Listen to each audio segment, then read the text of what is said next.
How often have you been frustrated, perplexed, or mystified about what to do when you get the common cold?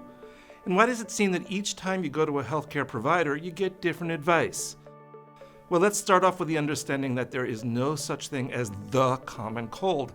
In fact, there are hundreds of different categories of germs, microbes, species, strains, substrains of viruses that contribute to the pantheon of cold and flu-like illnesses.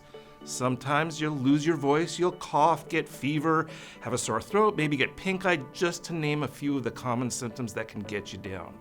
It's not that there's something different with you each time you have a cold, it's that you have a different germ causing symptoms that you had last time. The variation in symptoms that you get have very little to do with anything that you have done or might try to influence or control. The course of your cold has everything to do with which germ you land and whether or not your immune system has dealt with this particular strain in the recent past or not. There's almost no way to predict if you'll be under the weather for just a few days or up to a few weeks each time you land yourself a cold or flu.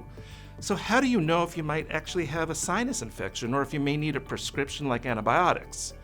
In truth, there's rarely ever a time that you need antibiotics.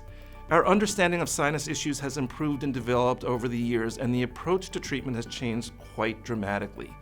The degree, location, or amount of pain or discomfort does not in any way clarify whether or not someone has a sinus infection, rather than one of our more, shall we say, assertive cold viruses.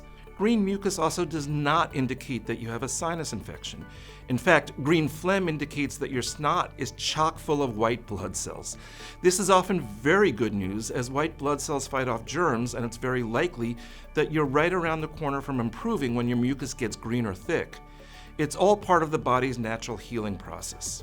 Equally importantly, we have come to learn that the early and frequent use of antibiotics won't actually help you get better any more quickly, and in fact may cause markedly more problems in the long term. Remember, antibiotics don't influence any infectious viruses in any way. On the other hand, excessive or unnecessary use of antibiotics can lead to bacterial antibiotic resistance. In short, should you end up with a bacterial infection, it can become extremely difficult to treat or dangerous. So in our current era of superbugs and resistant infections, we always need to weigh and balance the possible risks of recommending versus avoiding antibiotics as appropriate. The times where your clinician may lean toward the use of antibiotics might include an individual whose symptoms, such as very high fever or facial swelling, advance notably beyond what would one expect in the context of a more routine cold. Additionally, one might consider antibiotic treatment if your symptoms have lasted more than, say, 10 to 14 days without any moments of relief, or if symptoms very suddenly become dramatically worse.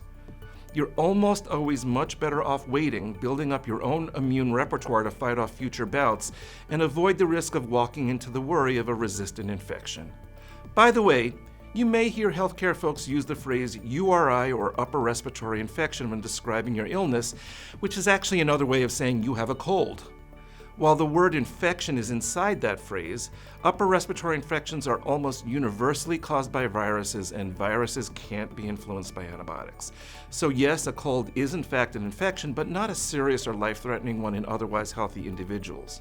So what can you do? Mostly follow your body as a guide. Fortunately, your immune system is absolutely brilliant at figuring out the weak spot in each and every variation of virus and will ultimately vanquish the beast. While you're waiting for that to happen, you can keep yourself well hydrated by drinking plenty of fluids and give a try to any of the safe over-the-counter medications that may help alleviate the symptoms that may leave you struggling. Acetaminophen, ibuprofen, and naproxen can help with fever, aches, and pains that can contribute to that general, overall rotten, ill feeling. Decongestants may help in managing the stuffiness, as can cleansing products such as a neti pot or sinus rinse. You should certainly always consider calling health services if you're feeling notably short of breath in any way, feeling so ill that you're having difficulty with daily function or activities of daily life, or if you're worried or concerned about your health in any way. We have nurses and clinicians available at all times to help you decide whether or not you should be seen directly or may need some additional type of assistance.